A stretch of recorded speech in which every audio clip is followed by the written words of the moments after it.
Secretariat బందోబస్తు చేతులు మారనుందా? మళ్లీ పాత వాళ్లకే పగ్గాలు వెళ్లనున్నాయా? సీఎం నిర్ణయం కోసమే అధికారులు ఆగుతున్నారా?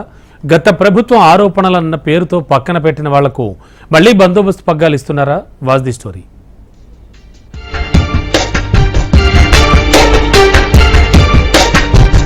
తెలంగాణ సెక్రటేరియట్ బందోబస్తు విషయంలో మార్పులు చేసేందుకు ప్రభుత్వం సిద్దమవుతోంది. తెలంగాణలో కొత్త సెక్రటేరియట్ నిర్మాణం చేపట్టిన నాటి నుంచి ప్రస్తుతం తెలంగాణ స్పెషల్ పోలీస్ వింగ్ ఆధ్వర్యంలో బందోబస్తు నిర్వహిస్తున్నారు.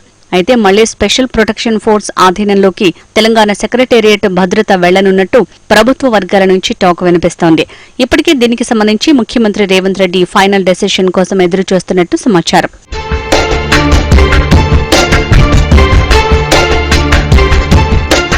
ఉమ్మడి రాష్ట్రం నుంచి తెలంగాణ కొత్త సెక్రటేరియట్ ప్రారంభోత్సవం వరకు భద్రతా విధులు నిర్వహించింది స్పెషల్ ప్రొటెక్షన్ ఫోర్స్ భద్రతా సిబ్బంది. అయితే కొత్త సెక్రటేరియట్ ప్రారంభం కాగానే బందోబస్తు బాధ్యతలు తెలంగాణ స్పెషల్ పోలీస్ చేతిలోకి వెళ్లాయి. గతంలో నిర్వహించిన స్పెషల్ ప్రొటెక్షన్ ఫోర్స్ పై పలు ఆరోపణలు రావడంతో ప్రభుత్వం ఆ సమయంలో మార్చాలని నిర్ణయం తీసుకుని మార్పులు చేసింది.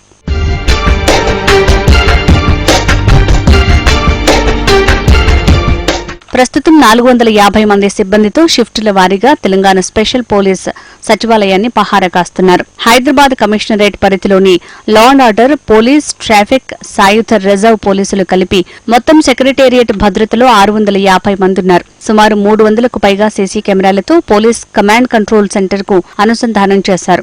అయితే విధుల్లో నిర్లక్ష్యంగా వ్యవహరిస్తున్నారని స్పెషల్ పోలీస్ పై ఆరోపణలు ఉన్నాయి. ముఖ్యంగా సెక్రటేరియట్ కు వచ్చే అధికారులను, ప్రజాప్రతినిధులను గుర్తుపట్టడం లేదని, సీఎంఓ దగ్గర, సెక్రటేరియట్ మెయిన్ గేట్ దగ్గర, మెయిన్ ఎంట్రన్స్ దగ్గర సరిగా గుర్తించకపోవటం వల్ల ప్రజాప్రతినిధులు ఇబ్బందులు పడుతున్నారని ప్రభుత్వ పెద్దలకు ఫిర్యాదులు వెళ్లాయి. దీంతో మళ్లీ పాత వారికి బాధ్యతలు అప్పగించాలనే ఆలోచన చేస్తున్నట్టు తెలుస్తోంది.